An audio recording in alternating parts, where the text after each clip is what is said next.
Right.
Hello, everyone. Can you hear me? Hello. Hello. Hello, Tammy. Hello. Hello. Amy, hi Shirley. Hello. Hello. Hello, Sophie. Hi Shirley. Hello, everybody. How are you? Good. Good, thank you.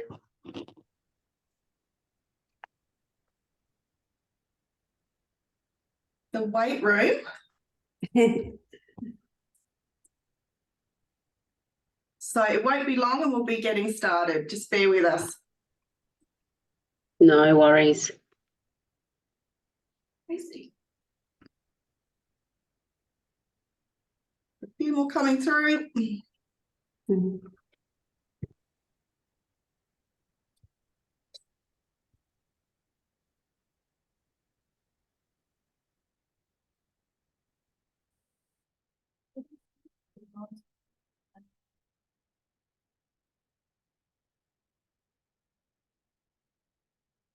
Wonderful.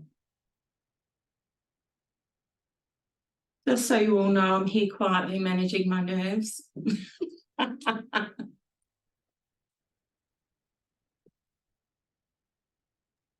You'll be fine, Shirley. We're very confident in your presentation. Thank you. All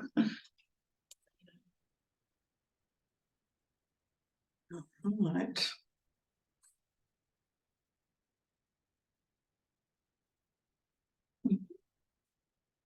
Okay, so stabilise a bit. We still have more people coming in, but I think we'll get started. Thank you everyone for coming along and welcome to today's session. Really appreciate you joining us today. It's always appropriate that I start by acknowledging that Shirley and I are meeting with you today from Kaurna country. I pay my respects to Kaurna elders, lands and all Kaurna peoples for always embracing my presence here, but also the privileges that I receive living on this beautiful country. I also acknowledge the other peoples from diverse nations across Australia who are joining us today. I pay my respects to all ancestors, Shirley, your mob, and my ancestors. So please feel free to share on the chat which country you're joining us from today. Who am I? I'm Amy Cleland. I'm the Aboriginal Strategy and Engagement Lead with the Australian Centre for Child Protection here at the University of South Australia.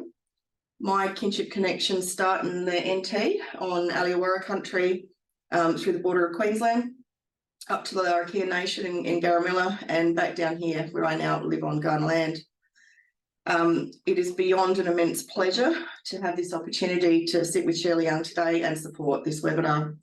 Many of you know Shirley, and you can read her bio, but Shirley brings her Nukunu identity and wealth of experience to where you predominantly operate now as Director of Two Worlds Consultancy. Today's webinar is a result of a partnership between the ACCP and the South Australian Department of Human Services Early Intervention Research Directorate. ED this year funded 2 secondment opportunities for Aboriginal practitioners from the South Australian Child and Family Support sector to join the ACCP for research experience complementary to their practitioner roles. The scholars were provided with an introduction to the research environment of the ACCP and how this connects with practice environments through collaborations with industry like DHS and the non-government sector. And the practitioners were involved in scoping and designing future research priorities to inform workforce concerns related to culturally safe and responsive workplaces in the child and family support sector. We were very fortunate to engage Rebecca Sparks from government and Samantha Gollan from the non-government sector as research scholars at the ACCP. Shirley got involved and was engaged as in advisory capacity to support the scholars from the initial scoping that identified cultural supervision as an area of the sector that required examination. So with Shirley's practice expertise, the research work was greatly enhanced. So thank you, Shirley. And today Shirley's going to share this work. So how the session will run, we are recording the presentation. It'll be available on the ACCP presentations website. Please stay on mute for the talk, but please use the chat to share your work and your interest in the topic of cultural and clinical supervision. And we certainly welcome the sharing of any resources that you might use, things that you think are useful and helpful. If you have a question for Shirley, please use the Q&A function. And it's my job to be monitoring to cover Shirley's yarn. So Shirley will go for about an hour, and then we should have plenty of time to address questions, the chat, and finish up hopefully with a good yarn ourselves. We'll do our best to answer as many questions as we can today. I think given the overwhelming response that we've received purely to the invitation that was sent out for today, is that this webinar is really just the beginning of a conversation that was very likely to be ongoing. So thank you, everyone, and I'll hand over now to Shirley.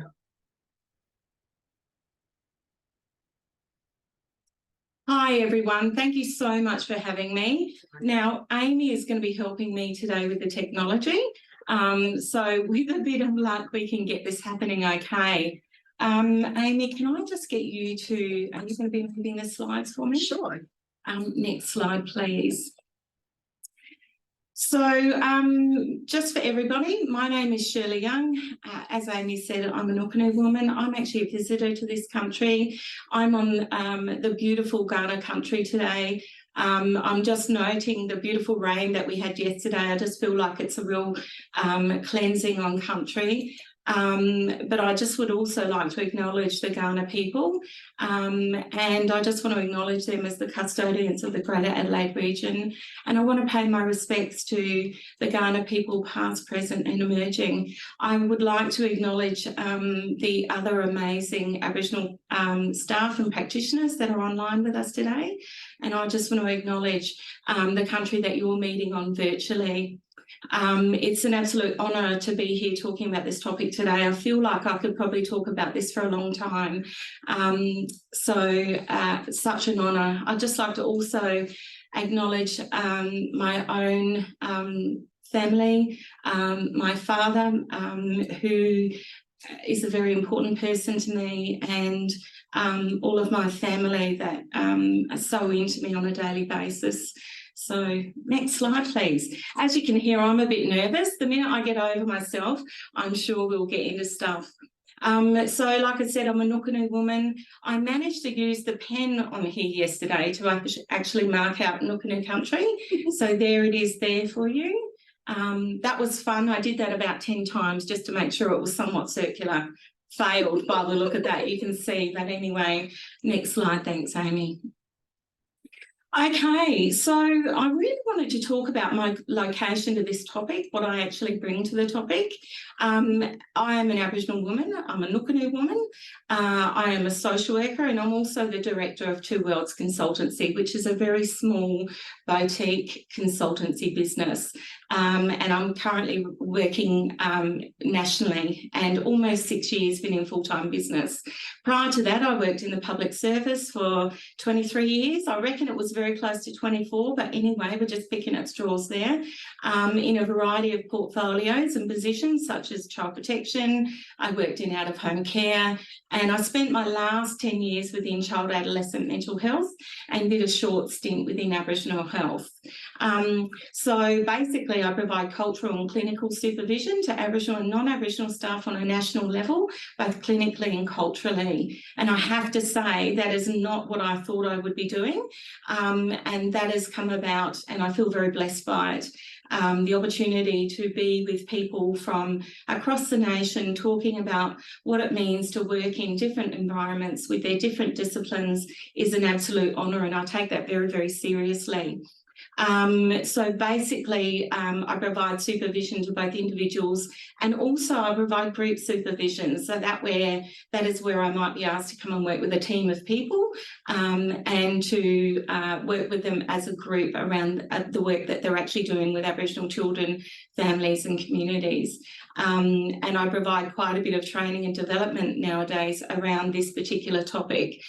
There are many other things that I do. I still work on the ground. I still work with families, although that work is getting less and less.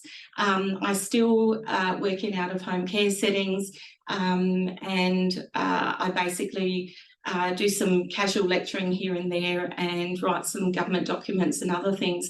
But basically, all of those things actually come back to the work that I'm doing. So I'm still doing work on the ground. Next slide. Thank you, Amy.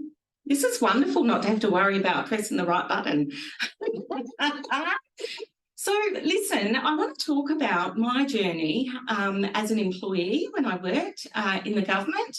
I had many different supervision journeys in terms of, I started in the Department of Child Protection with no understanding of what supervision was at all. And I have to say, over my 23 years, I had both positive experiences of being supervised, and I had some experiences that weren't actually very helpful. I had experiences where my Aboriginality was questioned, and in the time that I worked, cultural supervision wasn't really provided until much later in my career. And I think due to cultural supervision being relatively new, it comes with not so much direction, and the purpose can sometimes be a bit of a challenge. Not only that, I wasn't actually provided models that I could apply during where there was cultural knowledge being shared. And there were times where sharing cultural knowledge created some conflict, actually, which was very uncomfortable as a supervised person. And also I found that there weren't great levels of curiosity, and deep listening wasn't always used around what it was I was trying to say. So it's very hard for an Aboriginal person to start sharing things about culture within a supervision session, because you basically have to start by educating usually the person that you're sitting with. And of course, we all know that there are still issues at times with systemic racism and power imbalances. Next slide. Thank you. So I want you to think about, as we're talking today, what do you bring to your supervision role? What are your relationships like with Aboriginal staff when you're actually sitting with Aboriginal staff? And how have your own supervision experiences informed the work that you do now?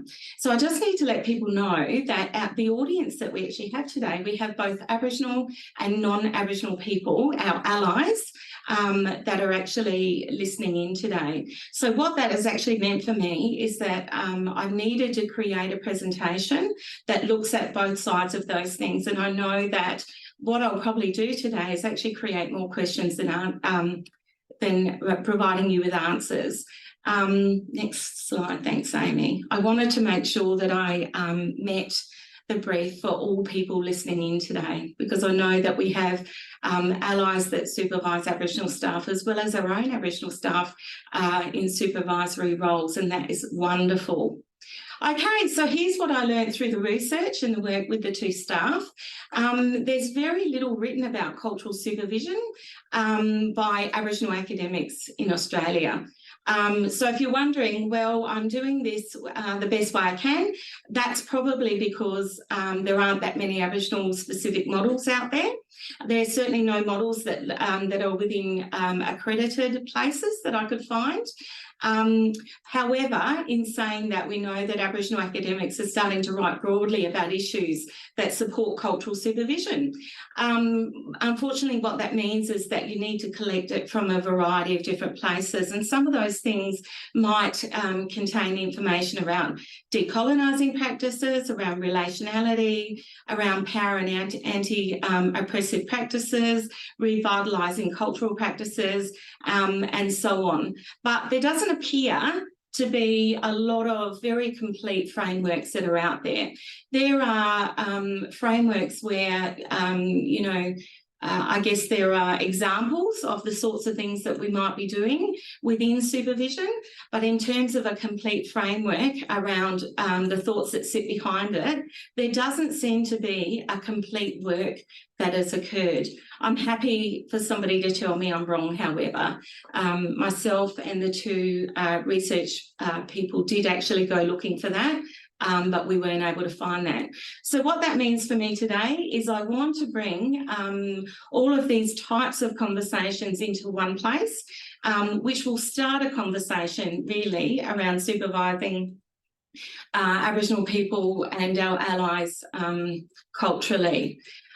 Basically, what I want to say is that, yes, I supervise our allies because there is a purpose behind why they actually come, and the importance to why I work with them as well, which we will unfold in just a moment.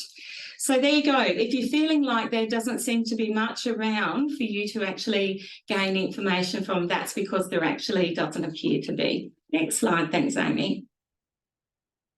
If that's your experience, can you let us know? But if you have found something, pop it into the chat, because we'd be interested to have a look at that ourselves.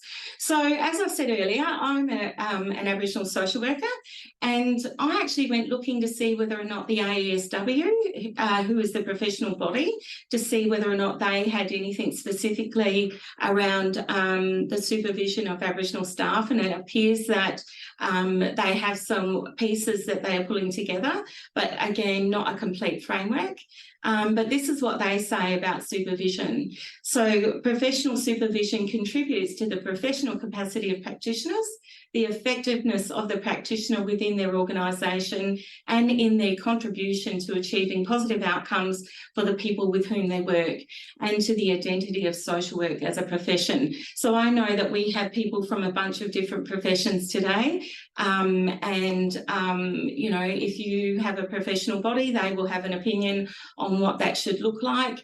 I just wanted to share from my professional background what that meant for me. Next slide, thanks, Amy. Thank you.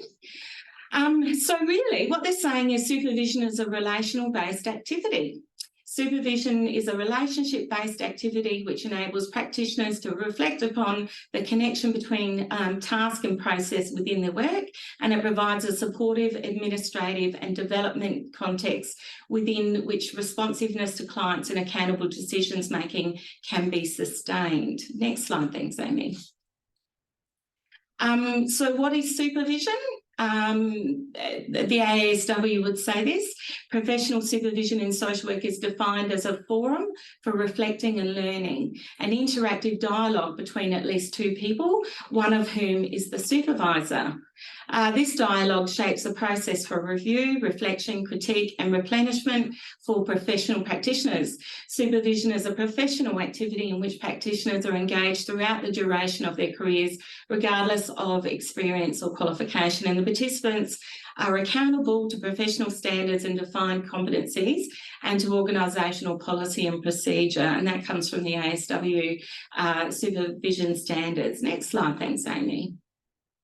So basically, the ASW have a commitment to reconciliation, and they are committed to having the work done with Aboriginal practitioners, families and communities done well.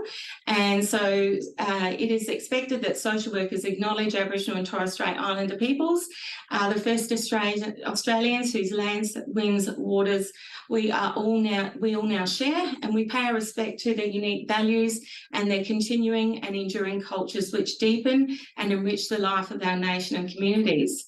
Social workers commit to acknowledge and understand the historical, contemporary disadvantage experienced by Aboriginal and Torres Strait Islander people and the implications this has for social work practice. And we know that there are implications for that.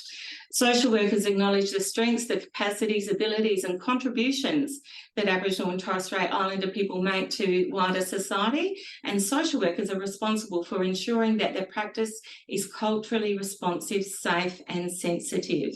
Thank you, Amy. And the purpose of supervision sits around education, support and accountability.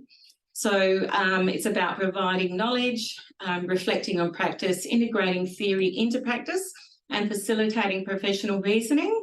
It's around providing space for critical self-reflection and supportive environment for practitioners to gain insight about themselves and to respond more effectively to complex and challenging situations.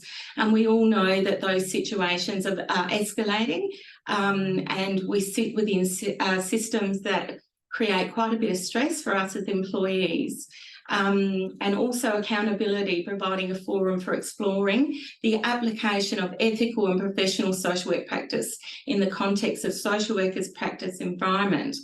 Here's the other thing I know, is that there is no accredited learning that I've been able to find that supports social workers to do this really, really well. So often what we find is that we have people practicing in the field and they are left with lots of questions about how to apply theory and bring it into practice and do it in a way that is culturally appropriate. So that's what the ASW are saying for social workers in particular. Can I please have the next slide? Thanks, Amy.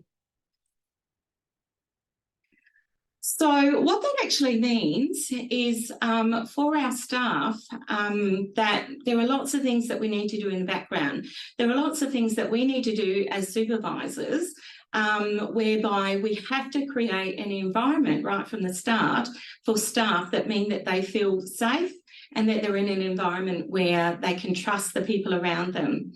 So what that actually means is that we need to create places that feel culturally safe. And for me, I have the absolute blessing of being able to see people outside of their offices. It means that I take them for coffee, we might do lunch, and it means that that I'm able to spend time with them where they feel safe and comfortable. For me, it's a time to listen and to yarn with them, and it often means that I'm probably with them for a greater time, and I allow time to be able to have a yarn. We start by having an agreed agenda so that there are no big surprises and staff know what they're coming to have a yarn about, and often the agenda is actually driven by them anyway. I'll be utilising Indigenous knowledges and Indigenous worldviews and our practices and our protocols. I'll be listening deeply for meaning and not making assumptions and being open to learning new things. Just because I'm an Aboriginal woman doesn't mean that I know everything that there is. And we all know that there's great diversity within levels of knowledge and understanding, and the information that we bring from a cultural perspective and how we consider them and we apply them to the work that we do. we need to be acknowledging biases and acknowledging the systemic racism that occurs, whether we like it or not. It still exists. It's a place for two-way sharing and getting to know each other. So for me, I feel very comfortable sharing information about myself and where I've been. Sometimes I'll talk about the challenges that I've experienced sitting within systems, because I find that it actually breaks down some of the barriers. I choose how much information I share, but I find that a two-way sharing and getting to know each other is a great way to make people feel comfortable and encouraging truth-telling and learning from it. Now, something that I just want to acknowledge, which has become a very recent thing, is the no vote. Unfortunately, what that has actually meant for Aboriginal staff is that they now feel, and particularly straight after the no vote, felt quite uncomfortable and felt somewhat unsure about what their workplace would look like, given they would be walking back into a workplace almost straight after the no vote. So whether we like it or not, that is actually a conversation that staff, I suppose, need to have ongoingly. And I certainly had conversations with staff across the state. I just really want to make a rider here. Like I said, I do supervise staff nationally, so that if I'm talking about an example, it would be an example that is from many different places. I have so many different stories, and what I now know is that those stories are actually shared across the nation. And what it means is that there's so much work that we can be doing still to create environments of safety and trust for Aboriginal staff. And when I talk about safety and trust, it also goes both ways. We need to create a place of safety and trust for our allies. And sometimes that can be really nerve-wracking for an ally to come and be speaking to an Aboriginal person, because I think they feel they could feel that they feel very vulnerable, and transparency is a really important thing. So this is one of the things that we need to do right from the beginning, is creating that place of safety and trust. Can you change the slide? Thanks, Amy. Deep listening. What we need, what staff say, is that they appreciate being heard. They appreciate being able to talk about what something means to them. And as supervisors, what it means for us is that we need to be doing deep listening. And that is not just about using our ears. It's actually listening in other ways as well. And so here's some ways that are described. That it is contemplative, it's reciprocal, it's about relationships. It's about listening and wanting to listen. It's about feeling, it's about thinking, it's about understanding. And another mob says it's about hearing, learning, understanding, and knowing from the heart. And the Narrandjeri mob would talk about their miwi and what their miwi is actually saying. And that is about, I guess, almost like gut intuition, as well as all these other things that we've just described here. Often what we do as supervisors is we need to get to a place and we think we're hearing, but actually we're thinking about our next question, and we're thinking about how we need to get to the end of the agenda and make sure everything is actually covered off. But this is about deep listening. It's about listening and also thinking about the way you're hearing it, the way that you are, I guess, thinking things through, and the way that you're actually thinking about what that person is meaning and the meaning that you're making of it. So that is the Dediri, and Miriam Rose. She has an official title, professor or something like that. Oh, that's terrible, Shirley. But you can actually have a look at her stuff there. Please, can you change the thing for me? Thank you. Okay, so critical reflexivity, that is about continually reflecting on what you are actually bringing into the supervision session yourself. It's really important that as supervisors, we actually start with us. We need to actually think about our own values, our biases and assumptions, and how they actually impact on the relationship with the Aboriginal person that you're supervising. As an Aboriginal woman, I need to be thinking about the beliefs and the values and the assumptions that I'm bringing into the room when I'm working with my allies, and to think long and hard about where I believe they are actually coming from as one of our valued allies. So some of the things we need to do is to think about our self-awareness, to think about our own cultural background, the beliefs and values that might actually influence the way we interact with Aboriginal people.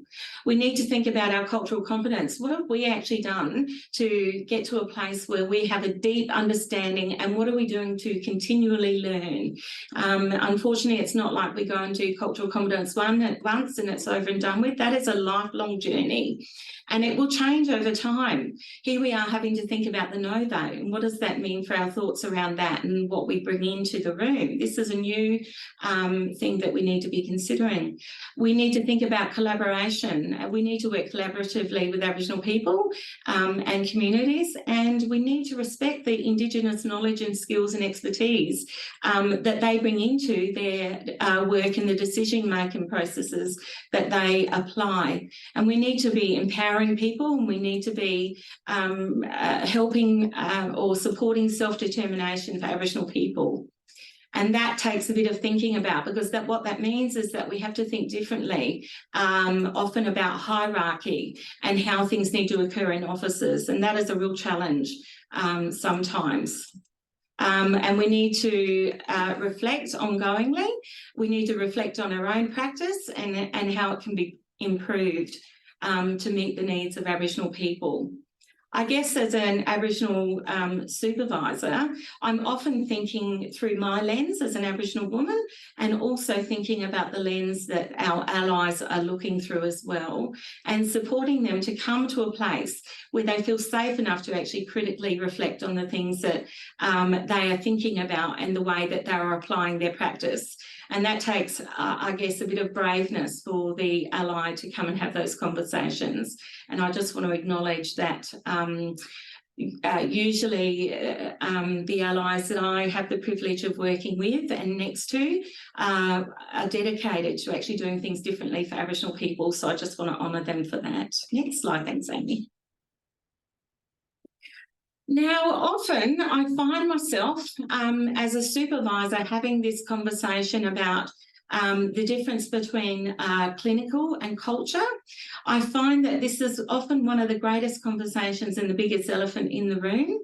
And so I find myself having conversations around what is more important, and sharing the importance of having shared I guess, shared opportunities to share knowledge and information that actually form our assessments. Often I find that our allies will often talk about, but Shirley, there's this clinical thing that needs to be signed off, and our Aboriginal practitioners will say, well, where's the culture in this? Can I just check with everybody, and can you please comment, is it okay for me to have some conversations today that really name tough things? Is that okay? I do it with great love and respect, but I think this conversation, okay, people are saying yes, that's okay, awesome. Of course, I'm going to try and be really respectful about it too, because I honour the place that each person is coming from, because I understand the complexity of this. But it is, we often have this conversation. Now, can I say that this is a national conversation, folks? It's not just something that is happening in your office. It's a national conversation. How do we actually combine and honour both parts of that information? And what I would like to say is that my preference is to work with social and emotional wellbeing models, because they honour cultural knowledge, and it really does cover the whole gamut of things that might happen for a person and for our communities. I've actually taken the model to university and spoken to students about it, both as they're doing their bachelor's and as they're in their master's. And I've said to them, can you please find a place in this model where you would not be able to place the clinical information that you would need to put in? And we have workshopped it at length. And all of the students that I've spoken to in that setting tell me, Shirley, there's nothing that we wouldn't be able to put into this model. It means that we need to do a little bit of thinking about what that looks like, but that's okay. We can actually do that. And for Aboriginal people, it's the model that fits really well. Social emotional wellbeing talks about the whole of a person, and then it also talks about the social determinants and the events that have actually come about to bring Aboriginal people to the places where they currently are. So I'm a person that supports the social emotional wellbeing model, and it also helps assessments, and it encourages Aboriginal and non-Aboriginal practitioners to share information and to form collaborative formulations, which is really important, where the hierarchy, which is often brought up in this conversation, seems to subside a bit. Can I please have the next slide? I have no idea what the time is doing either. But everyone's also agreed to honesty. Fabulous. If there's anything, I think, particularly that could be triggering, that we maybe just acknowledge that. Sure. Thank you so much, everybody. Thank you for that. So next slide. Thanks, Amy. Okay, so Aboriginal people, if you're a non-Aboriginal supervisor, I want to talk at length, I want to talk about this issue, that Aboriginal people come at all things based on Aboriginal knowledges. And one of those things that comes along is Aboriginal ways of knowing, being and doing.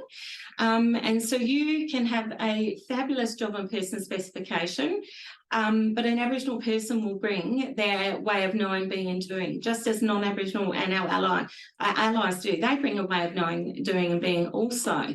And the way that we outwork things, watchers will see us doing it in this way, through our ways of knowing, being and doing. And as supervisors, we need to get to a place where we have a knowing and an understanding, I guess a knowing and understanding of history, culture, customs and beliefs, and the way they actually impact on what we bring and doing. We need to be doing things from a culturally appropriate way, and we need to bring a way of being that creates awareness and authenticity and an openness to actually examining our own values and beliefs. And that can be hard, because sometimes we're sat in supervision sessions and we may be hearing things that may not actually align with our beliefs and values, and we need to sit back and wonder what's actually happening on the inside of me here. We need to be thinking about what is really happening. One of the things I can think about here, if it's okay for me to share, sometimes I find that allies will consult with more than one Aboriginal consultant. And when I talk with them in supervision, I ask them, can you tell me what was your thinking behind that? Which actually makes them very, very vulnerable to actually answer that question and to think through that. And sometimes they find themselves coming to responses where they went, you know what, Shirley, that's actually the truth, but that's an uncomfortable truth for me to think about. And sometimes it's about wanting to get another person's opinion and what that actually looks like for them. And sometimes it's about, well, I did wonder whether or not that thought process aligned with my own. So there's some ways that we need to think about, really, what is it we're doing? Why are we really doing that thought process? Okay, next slide. Thanks, Amy. Is that okay for me to say? And I can say that as an Aboriginal woman, I also do the same in terms of when I hear something, sometimes I want to know what is the greater thing that sits behind that. And then sometimes I'm thinking, actually, I'm asking because I don't know that that aligns with my own opinion very well. So there you go. I'm just going to stand up and say that's me too. Here we go. Here's an image of the social emotional wellbeing wheel. And basically what it is a model that is very broad, it's interconnecting, and it talks about every area of an Aboriginal person's life. It talks about our connection to body and behaviours, of mind and emotions, family and kinship, our connection to our broader community, connection to culture, country and land, and connection to spirit, spirituality and ancestors. And basically what it's saying is that if one of those things is missing, then we can become sick because we're not actually connected to all the things that we should be connected to. And that is determined also by social determinants and cultural determinants. I think I just tried to put those two words together there. Sorry about that. And of course, we all express that and experience that in different ways. So basically, the principles of social emotional wellbeing is that health is viewed as being holistic. It takes in self-determination, culturally valid understandings, and understandings of intergenerational trauma with a human rights focus.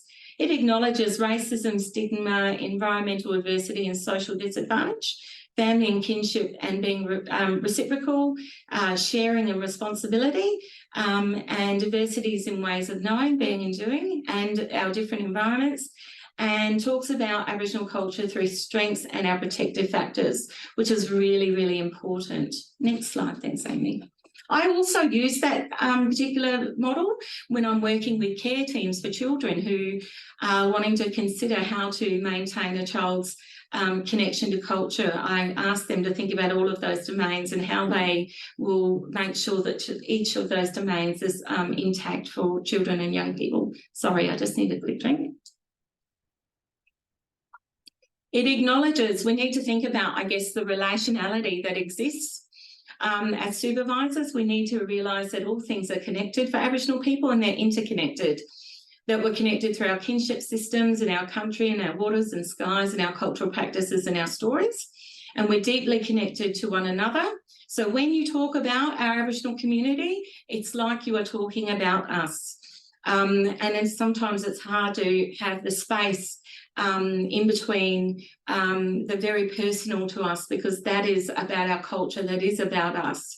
And it's important to be mindful of the types of conversations that we're having with people. It's also mindful for me to understand that I need to be thinking about the way that I think about my culture is not necessarily the way others, my Aboriginal colleagues, might be thinking about theirs. And we connect with our communities outside of 9 to 5, and this is actually really normal because we are all connected and interconnected. That doesn't mean that we're not professional. What that means is that that's the way our lives are. There is no disconnection, which is interesting in our work in offices, because often it means we're hearing stories and witnessing events which are deeply moving to us, and we need time to unpack those. Next, thanks, Amy. So as supervisors, we need to be thinking about dismantling colonising systems in the way that we work alongside Aboriginal people. We need to decolonise our minds. Often things are happening in our minds and we're not even thinking about it, through our thought processes, our practices and our systems, and the way we actually think about how we have clinical rationale even. We need to challenge those policies. We need to be prepared to actually challenge barriers that are occurring. We need to be striving for social justice and equity in the work that we do. We need to be listening deeply, and that is right from the very beginning to the end. And we need to be realigning our work and challenging westernised belief systems and frameworks, and re-envision the way things could be, and adjust the way that we use power that actually subjugate Aboriginal people still. Can we please go to the next slide, Amy? Absolutely. So we need to allow re-indigenisation. A colleague of mine said to me, Shirley, I really struggle with the idea that we have to continually decolonise the places that we're in. As Aboriginal people, we shouldn't be expecting our allies to think like Aboriginal people, because they're not. The reality is they need to think about decolonising their practices. And our job is to re-indigenise our way of working and to actually be able to include the way we work, the way we think. So generally, when an Aboriginal person walks into supervision with an ally, they first have to decolonise the place that they're in, and they need to decolonise often the thought processes that are sitting there, and they also need to help our allies understand what it is they're saying. So before we get to a place of being able to move forward, we're often having to decolonise. So what my colleague would like to say is that actually, if you're trying to work out, if allies are trying to work out how to do this business, the first place to start is to start by decolonising and utilising those practices that are above. Can I please have the next slide? Thanks. So what can I do as a supervisor? Well, some of these things we've already talked about around creating safe environments, around creating a supervision framework that feels safe for the person that you're working with. It might look different for each Aboriginal person and each ally. I generally have an agreement about how we will implement that, and we do that together. It will talk about how often and all of those things that you would ordinarily do. We can be critically self-reflecting as we go along and thinking about what's really happening in our minds. We can be decolonising our practices. Now, when we start to decolonise, that means that we come across processes as we're doing this that you will quickly notice, hang on a minute, this doesn't actually sit right with everything else that we've talked about. And what that is a flag to go, okay, so this process probably isn't fitting. How then do we actually go about changing this process in general? Because if it doesn't fit for Aboriginal people, it may not fit for others either. I think we need to be really aware of people's wellbeing when they're working in westernised systems, and understanding that we as Aboriginal people come with cultural responsibility. And this is certainly something that comes up in the supervision that I provide to Aboriginal colleagues.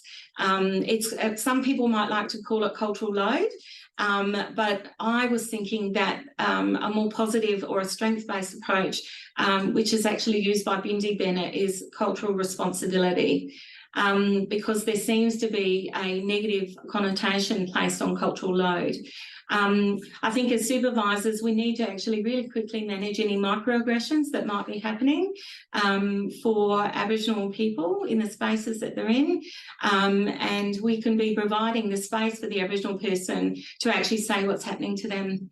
And we can be identifying and addressing systemic racism as a result of supervision from our people. And this is something, if I can have permission to speak openly about, is managing unaddressed procedural unfairness. Often there might be an unfairness that occurs and it is left unaddressed, or at least it feels like it's unaddressed by the Aboriginal person. And if that is unaddressed for a long period of time, it actually impacts on our wellbeing and it creates issues in our offices. And sometimes something will occur and you'll be seeing somebody in supervision and something seems very big. And it's about the fact that there's been an ongoing concern or a procedural unfairness occur. Please go to the next slide. I don't know if people have ever noticed that before, but it's certainly something that crops up a lot in the supervision I provide. I think as a supervisor, we can demonstrate from the top of where we sit, and we can actually make sure that everybody underneath us is leading in a brave way to influence behaviours and actions of others. If we see those things happen from our supervisors and from our leaders, then it's more likely to float down to the bottom or go down to the bottom as well. We can dismantle power imbalances. And when we have crucial conversations and discussions with people, I think it's really important to stand from a place where we believe that everybody's coming from, a place where they're wanting to be helpful. Crucial discussions are important, but they're also really difficult.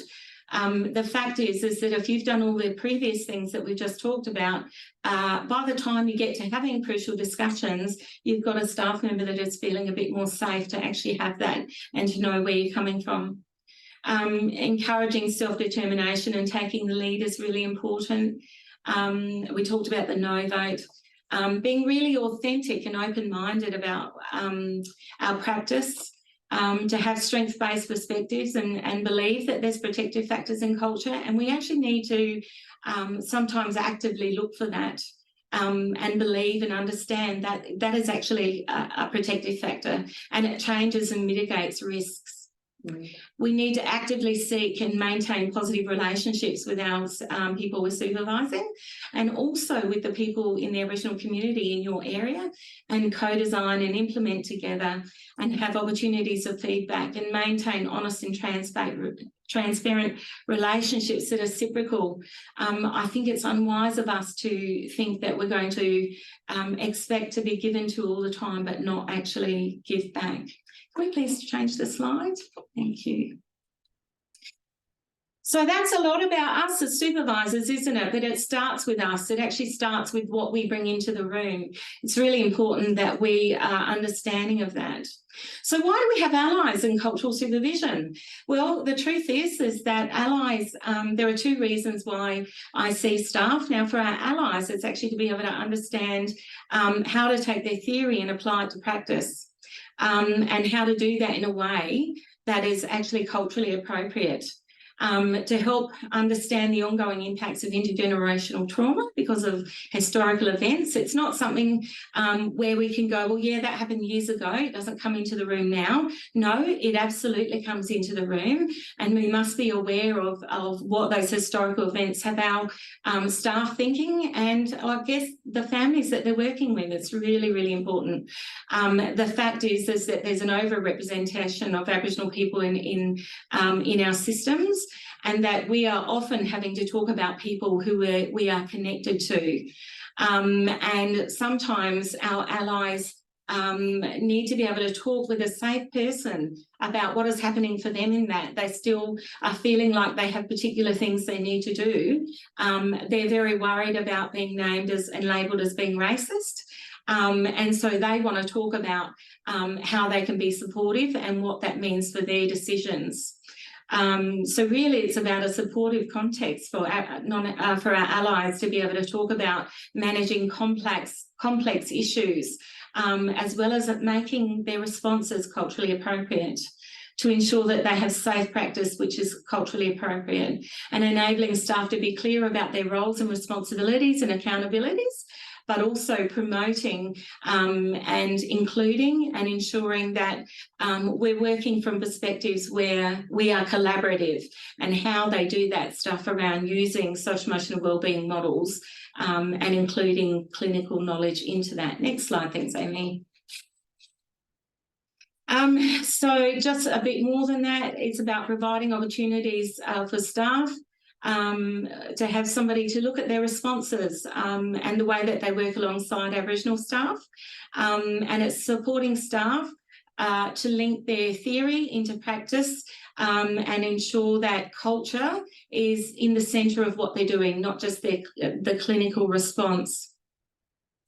Unpacking clinical and cultural conflicts and supporting understandings of Aboriginal worldviews and frameworks. Sometimes when our allies understand why Aboriginal staff are doing things and thinking things, they get this new perspective and they operate in a different way, because generally people are wanting to do the right thing, and it's about having the right information and context. Next slide, please. It's very hard being an ally to ask questions because our allies don't want to be seen as being inappropriate.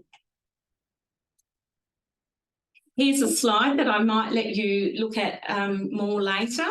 It's really about how allies can go away and consider things that they might be able to do to help their own learning in the way that they work. So, by the way, you will get all of these slides to look at later. Okay, please, next slide. How are we going for time? Excellent. 5 minutes. We've got 5 minutes. Wow. Okay, so why do Aboriginal staff come for cultural supervision? Often they say to me, why do I need to go and see Shirley to talk about my culture? She's Nukunu and I'm, I don't know, Narrandjeri. I hear Aboriginal staff say, well, what can she really teach me about culture? And the reality is that's not why Aboriginal staff are going for cultural supervision.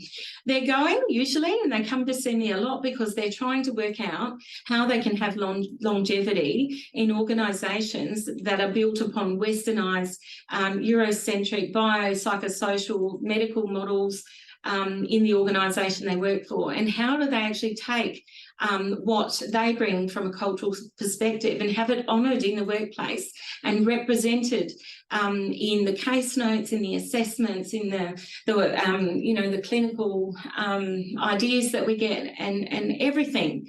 How do their voices get heard How do they manage to deal with systemic racism and how they manage those experiences of unaddressed procedural fairness?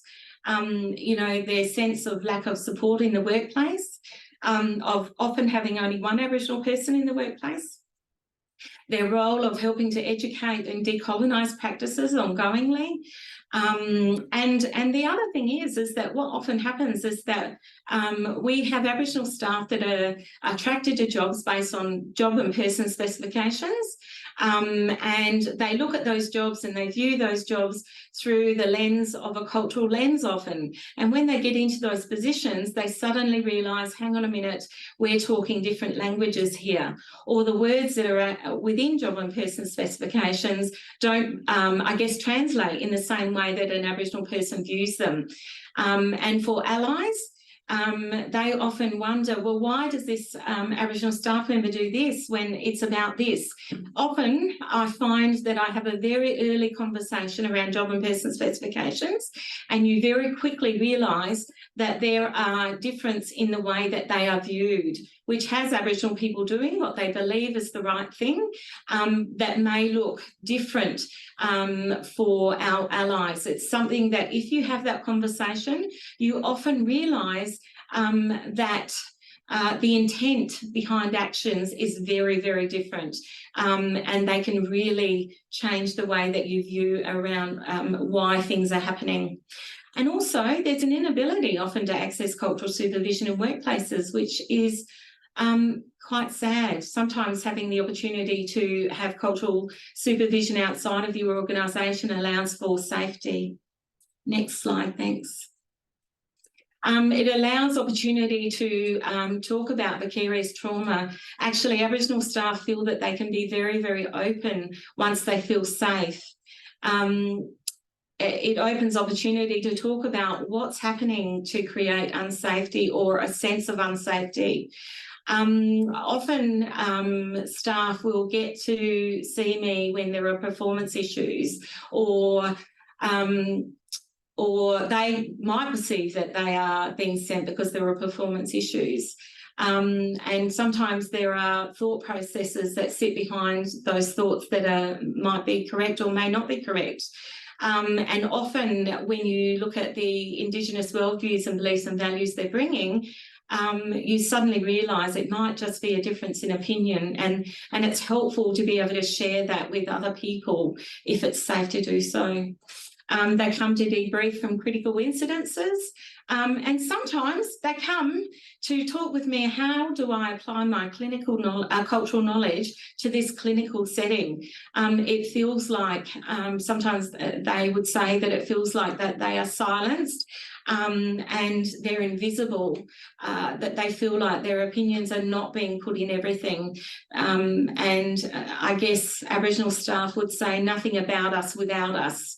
From the beginning to the end is really important. Sometimes they come to just think about, well, Shirley, I'm here now. What could I do in the future? You know, what do I need to do to get to that place? Sometimes they want to come and say, Shirley, what is this clinical understanding? Like, why are they thinking that? Because from my perspective, I'm thinking this. And sometimes it's just a conversation that helps our Aboriginal staff go, okay, so if they're saying that, then I would say this. And then it adds a new perspective to the thinking. They come to because there's intergenerational trauma, and there is also a raising in the level of complexity that Aboriginal staff are working in. And unfortunately, we employ Aboriginal staff based on their skills and knowledges, but unfortunately we don't provide them with, I guess, a way of having their thoughts and views appropriately put into policies and procedures and assessments. And so it can appear that Aboriginal knowledge is not always placed into the work that we do, and that's quite sad, because we have a lot of things that are very important to us that fit very well. Next slide, please, Amy. Hopefully we're getting to the end of this. So I guess what else is here? You guys can look at these later, I suppose. I think locating strengths and protective factors in culture is really important. I always love to have conversations with Aboriginal staff where we actually bring them back to a place where they begin to believe in themselves. Where they're able to work through things that bring shame, where they're able to, and that shame, not that sometimes they feel a sense of shame because, you know, there've been experiences in the workplace that they haven't been able to work through. And it is nothing more honouring than being able to help somebody see a strength in their practice. And that's really, really important. Next slide, thanks, Amy. So what are the benefits of doing these things for the people that we supervise? It helps to create culturally safe spaces. You know, there's confidentiality for people outside of their workplace. They're able to speak openly. They're able to talk about what their hopes and dreams are and what it is they actually want for their careers. You can locate strengths and have understandings through Indigenous knowledge. We use humour. Humour is really important, and it's a safe place to use humour, and it's not a place to actually judge humour. Usually we're using humour because we're in very difficult environments. To be supported and to recognise vicarious trauma, and I think it keeps our staff safe in organisations and has them stay for a longer time. Next slide, thank you. It helps staff to work under less stress. It can support collaboration. It can help us realise that we have frameworks and policies that get in the way. It can help us to re-indigenise the work that we're doing. And it can be used across multidisciplinary workplaces. And locating opportunities for learning. And like I said, staff retention. Next slide, thanks, Amy. Okay, so that is basically the end of my presentation. Now, I understand that that didn't actually give you the nuts and bolts of going away, going, okay, this is what I'm going to talk to my Aboriginal staff member about. The fact is, it starts with us as supervisors, and we need to think really clearly about what we're bringing in the room and how we might go about that. Basically, my understanding is this will probably create more conversation, and I believe that the Centre of Child Protection will be looking at ways to actually deepen some of the conversations that are happening. But I think it's really important that we understand as supervisors that we are coming with a bunch of stuff that we can make the world of difference from by starting from a place that is really supportive. And the best place to start is when we actually start to write job and person specifications, actually. And also to think about when we are employing, why are we really employing? Why have we really made that decision to actually employ that particular person? And to really scrutinise the place that we stand in that. And I can talk from a perspective of definitely across the nation, people, when they're really honest around why they have employed somebody, it often comes from a thing that is happening in their mind where they haven't necessarily thought deeply and reflected upon why that is. And we often get down the track and realise actually things are happening and we haven't even thought about why they're happening. And sometimes it happens right from the beginning when we're looking at JMPs, when we're actually recruiting people, when we're inducting people, the way that we're actually creating supportive environments, the way that we set up working relationships, the assessments that we use, all of those things, the way that we deal with issues in the workplace, all of those things, as well as many, many more, contribute to the supervision of both working with allies and working with Aboriginal staff. I hope that hasn't just taught people how to suck eggs. If that's the case, I'm really sorry. But I think sometimes we need to come back to a place where we're really looking deeply at what's happening, not just doing the motions. All right, I'm just going to introduce Amy back into the conversation. I can now see all your beautiful faces. You must feel like you're ready for a coffee. after that. Amy, did we have any questions? We that do were? indeed. And any can I just say, give a thanks to Shirley for that yarn. And lots to, yeah, you covered, absolutely. Thank you. I think your practice experience has absolutely illuminated the absence, not only in the literature, around the different supervision needs across the workforce. And a lot of us anecdotally know that, but we really need to, as I said, pull this together, pull the literature together, pull all the different practice experiences together, and some kind of framework or model that can then be, you know, have the nuances and the different cultural diversities added to the different places and spaces. So there's lots to be done. I will jump to Gilbert. Gilbert. No, might not. Gilbert Rigney. Please show yourself. There he is. Sorry, Gilbert. I can see your Deadly Warringah shirt there from USA. Thank you, Gilbert. Because we've got the time, we don't actually have that many questions. Did you feel okay to unmute and raise your questions verbally with Shirl? Yeah. Go, Gilbert. I guess there are some questions and some's just sort of, I don't think are not really maybe questions. But your presentation was amazing. For me as an Aboriginal Nuttingitty man living on Bowendick country, you know, I've even picked some stuff up from that to support our Aboriginal families and communities within the uni sector. I just want to point out too that I've only been around in university. I moved from Aboriginal health into the uni and only been here for about 4 months. So yeah, I just loved the presentation. Thanks, Gilbert. Give me your question. Come on, make it tough. Okay. There's a couple really.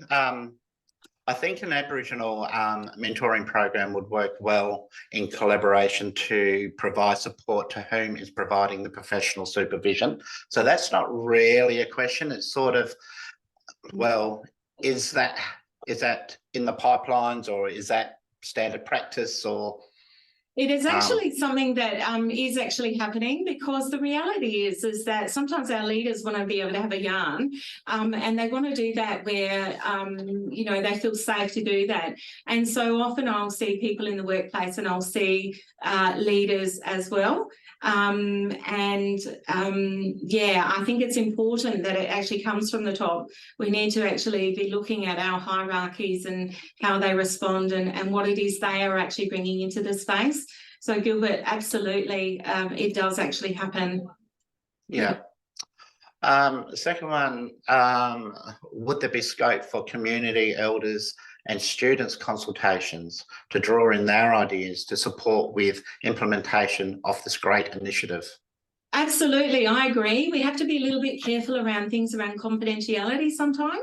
And maybe that would be the difference between somebody that provides like a cultural supervision to like a senior person.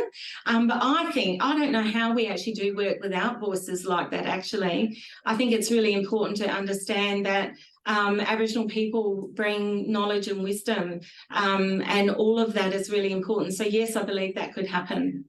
Yeah, because why I asked that question is because we use the same model as down here. While I was working at Pangoola Aboriginal Health Service. I love that place, yeah. Yeah, we were governed by the, and we'd done our business through the 3 message sticks. So, and a part of that is community consultation, you know, because we're there for the community and we need to know what they think it should look like. Because like you mentioned throughout your PowerPoint presentation, empowerment, you know, drawing on that and, you know, self-esteem and building self-confidence. Yes. Brilliant. Also, one more. As you're aware, most Aboriginal people prefer to meet with Aboriginal staff. Sometimes this can become a bit tricky due to, in some cases, close family kinships, relationships, or blood family. Yeah. Is there any process or procedure for this? Also, sometimes Aboriginal clients, students or community may request staff to sit in on meetings to support. Is this standard practice or is this voluntary and at request of the client, student or community? Yeah. That's a great question, Gilbert. I actually will work to whatever actually suits the person that I'm working with, unless it actually means that the organisation itself says that it can't, for whatever reason. It would depend on the types of conversations they're wanting to have, because obviously there are lots of issues around that might be confidential around, you know, that often they don't even use names with me, to be quite frank, because I don't think that's appropriate to bring into the sort of work that I do. But it really depends on the type of conversation. But if an Aboriginal staff member is wanting somebody there because they're wanting to feel safe or they're going through a tough time, it really doesn't matter to me, Gilbert, at all. In saying that, it means that I'm actually working from my own business model. I do contract to organisations. They actually dictate to some degree what that looks like. But for me, it means an extra cup of coffee and a feed. That's all. Yeah. I understand, and I've been in times myself where I've felt, oh, look, I feel like I need to have this conversation, but just by having this person with me would make me feel better. And I'm quite comfortable with that. Yeah, it just means an extra feed for me, that's all. Yeah, I just wanted to pop that question in because I'm just currently working with a couple of students on the go at the moment, prospective students that also has requested for me to sit in as a part of that reason. Yeah, and I think that's absolutely fine. Sometimes what that means is that it helps to have conversations later with the other person or the organisation, or so I think that there's an opportunity for you, Gilbert, to be able to unpack what the meanings are behind that. Often people will say things, but we never ask, so what does that actually look like in practice, or what does that mean to the way that we connect to you? So I think it's fine. I just have that tricky bit around, you know, I guess contracting to organisations and my responsibility that I do actually have to them, because I do still have responsibility in terms of, like, I have a duty of care still under my social work obligations. I have a responsibility to make sure that if somebody tells me something that's going to create unsafety for them or others, that I actually have to address that. But all of that is actually built into the way that we start a conversation with staff, basically. Great questions though, Gilbert. Yeah. Can I throw in the mix, because I saw this connection with the yarning, but I think that's an amazing idea for a next step. And I think also that contextually specific context of working with students, for example, and thank you, Alison Hunter, you've also added to this discussion with Gilbert around placement students, you know, students going on placement to have cultural and clinical supervision. And so then when you also connect this question about, you know, being able to have a choice, not only in the Aboriginal supervisor that you might get to have the yarn with you, that we just don't have enough people doing this work. And it's not supported in a very cohesive way. We're seeing it dotted around different places and spaces.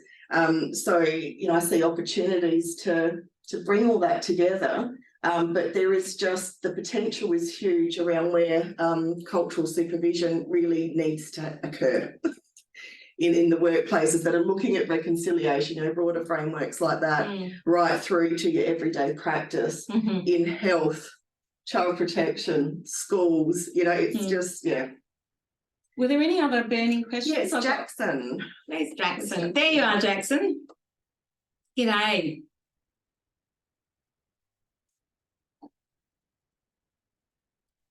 Sorry, just have to work that out. Mine was just more of a statement, not so much a question, but I just thought, you know, when Shirley said about that it can be quite difficult as an ally to have these conversations with different nationalities from cultural backgrounds, and just I just wanted to say that, you know, I think it's a key point that you made is that, you know, knowledge is power, and just asking those questions and just providing that culturally safe space is huge for me personally when I'm doing supervisions with my team at Junction. Is that, you know, if we're able to have those conversations and we both feel safe in that environment and in that space to share that kind of information, then it provides me that knowledge that, okay, I know what's going on now for you, and you know what is going on for me, and then we can work together, and that just makes it so much more just fluid, you know what I mean? So, you know, I just thought, yeah, what you were saying, Shirley, is just, yeah, hit the nail on the head for me from my perspective as well. So thank you. Good, Jackson. So just quickly, do you want to know some of the conversations that I'm having with staff? What is the kind of framework that sits behind how I start working with staff? Do you want to know that? Absolutely, yeah. All right. So this is what actually happens. I've got this bit of a process that happens because I've been doing it for a long time. So I feel quite comfortable to both use this process, but also to be flexible in my approach. So basically, you know, there'll be a session around setting up supervision. We'll talk about, you know, why do you think you've actually chosen to come to cultural supervision? We talk about the responsibility on their behalf, the responsibility that I have. I talk about it, you know what, staff don't have to come and see me. They're not being forced. And that, you know, obviously there's confidentiality unless, of course, there's duty of care stuff. I'll talk with them about, so tell me what made you want to come to this job? What was it? What was it about working with the organisation? I talk about their JMP. I get them to tell me all about your JMP. What is it you think you do? And we map it on a bit of paper. I will have asked them to actually send me a copy of their JMP because I always find it interesting to see what they tell me about and the bit that they don't. I ask them the bits that they really feel comfortable about, the bits that they feel less comfortable with, but they have to do, and the bits that they really dislike. And you know what? They quite like to tell me what they dislike. That conversation also tells me about some of the work that they do and they do begrudgingly, or some of the work that they might actually avoid. I get them to actually talk about the bits that they do find themselves doing more often, the bits that they struggle with, the bits that they feel like they may or may not have enough information about, how to actually go about their role to fulfil that. That JMP question it cuts back so much time and is so interesting to actually hear from the staff member's perspective. We have a good laugh about that because sometimes staff goes, who wants to do that? And I thought when they told me I was going to be doing this, Shirley, it would look like this, but that word to them actually means this. And it literally is different. And that's why they're struggling with it. And so when they go back into their workplace, it gives them words to say, you know what, you think that you want me to do this, but I struggle with this because of. And what that means is it unpacks the difficulty so that it means that the staff member is not just, you know, we might think that we've got to have a crucial conversation about something, but when you have that information, you realise you're talking about a different topic.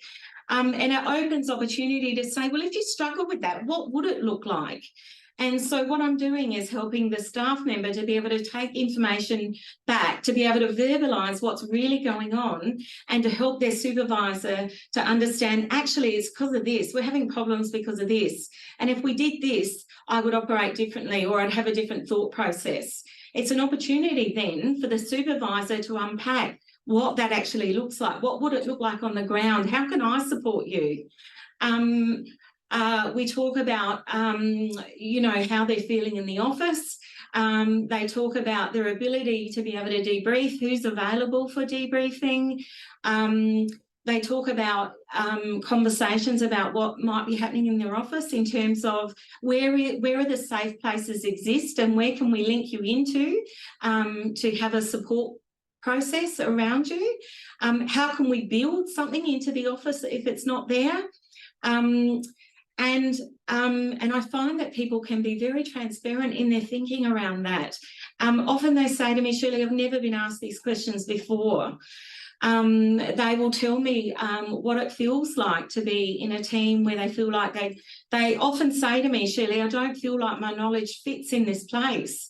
And so we go about talking about what kind of model would fit, what kind of model would you have in order to be able to, for your knowledge to fit. And I might bring to a session around the social emotional wellbeing model.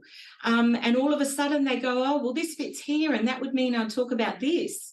You know, we have conversations about, so what is it you would say around your cultural knowledge? How would you fit that into the assessment?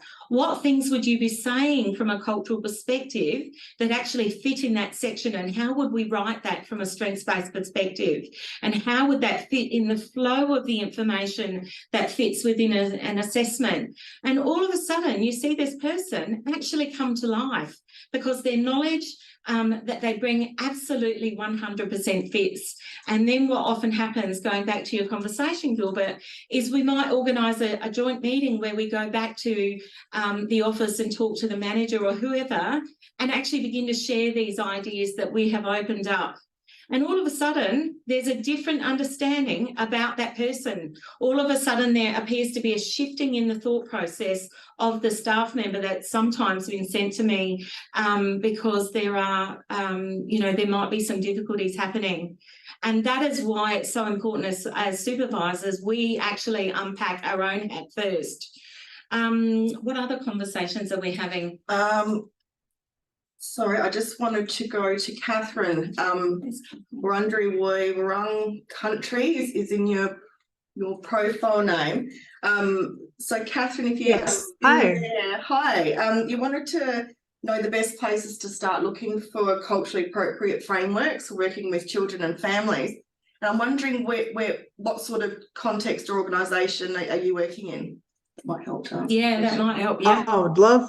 Actually, you were really hitting on that topic just then, because so I'm an Aboriginal person. I work in an Aboriginal clinic. I'm the only Aboriginal person in that clinic. yeah. So I'm finding myself, vaguely responsible for providing leadership in this space. And I'm like, oh. So one of the things that I think would be really helpful is to understand a little bit more about when you talk about the social and emotional well-being model, as an idea, and how to kind of use that to back up the kinds of things that I'm sharing to non-Aboriginal people who really believe in things a lot more easily when they have a capital letter and the word framework and model at the end of it. Yes, I understand what you're saying, Catherine. I think there'll be a few people having a bit of a smile about that. Thank you for saying that. Basically, because the social emotional wellbeing model actually looks at all of the important areas of an Aboriginal person's life, I use it for our allies to consider how it impacts on their assessments, actually. And how Aboriginal people all of a sudden go, yeah, that's something that is happening for my family. It needs to be written in. And so I both teach allies about the social emotional wellbeing model. I have to say I advocate for that model to be utilised.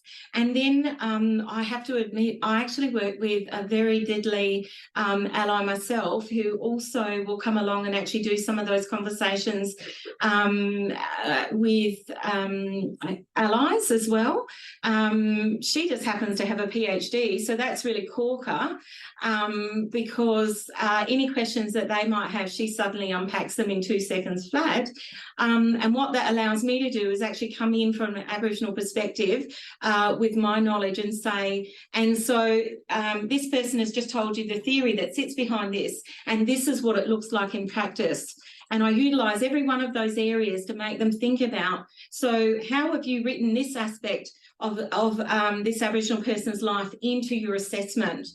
And what we find is that often there's very limited content around any cultural nature at all, and it certainly doesn't flow throughout the assessment, whereas a social emotional wellbeing model would make the ally think about culture the whole way through. And what it really easily does is helps an Aboriginal person with their knowledge base, skills and abilities and Indigenous knowledges to fit it directly. And so I utilise it to actually show we don't actually have to work from westernised models. We can use culturally informed models, turn the tables upside down, because it's very easy for an Aboriginal person to actually input. And what it makes an ally do is think about what they have and how that actually fits.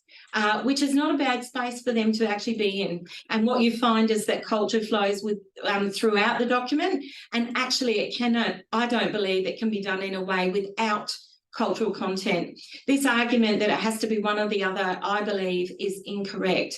And in actual fact, the best assessments are the assessments when you see both clinical and cultural being moulded in together, because the reality is you can't actually pull a person apart and go, well, that's the cultural bit, that's the clinical bit. No, they all flow together. If you're not having assessments that look like that, then you're not having assessments that are full, that, you know, provide rich information, and there's certainly not actually you know, showing the complexity and the beautiful nature and the strengths and the protective factors from a cultural perspective. Does that kind of answer your question, Catherine?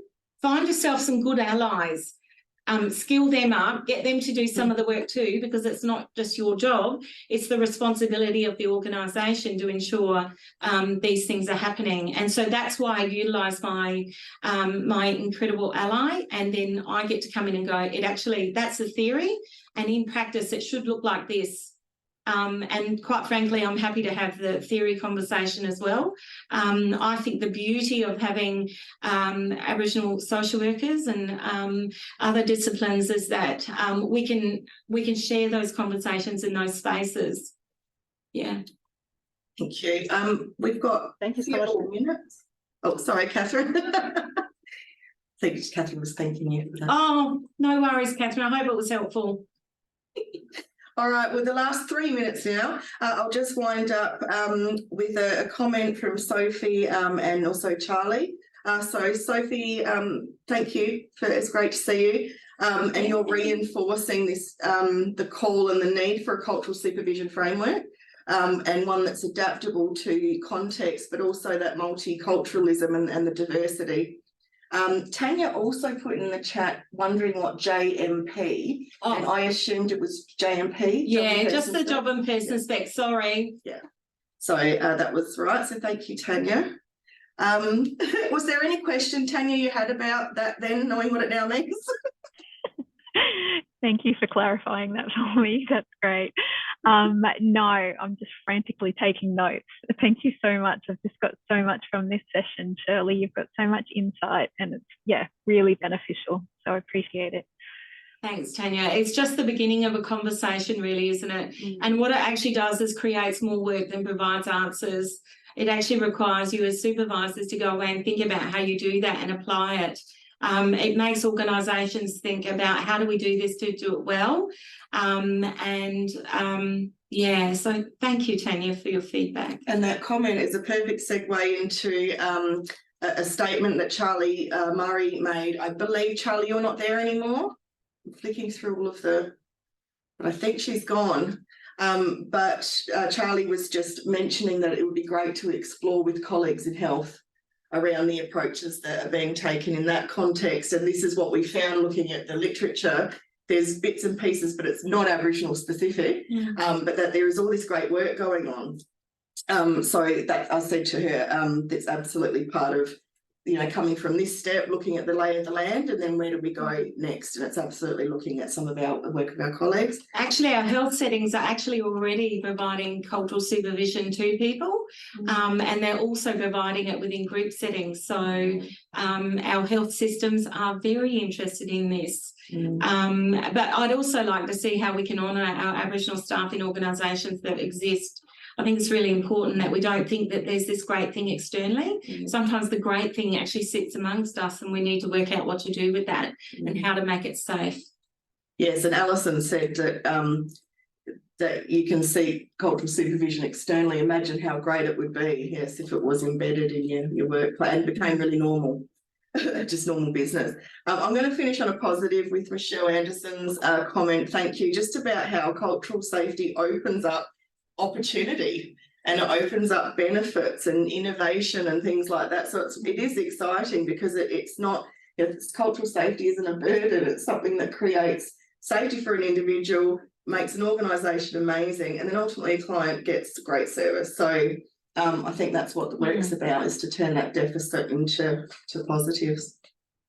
All right, well, we better wind up. Thank you so much, everyone, for joining today. We'll put the recording up. Shirley, final word. Just thanks so much for allowing me to share something with you that is I'm actually really passionate about. I'm really excited to see what actually comes from this space. I think I'm going to be doing some work around a framework of my own, actually, and I felt very excited just to be able to share this and for your generosity to allow me to be very, very honest. But also to know that I am sat talking with people who are doing this business on the ground every day, and to my Aboriginal colleagues who are doing it in their workplaces and doing it really, really well. And I just thank you for the opportunity. Thank you. All right, thank you. We'll close. Nothing for now. Again. Thank you. Thanks, Shirley and Amy. See ya.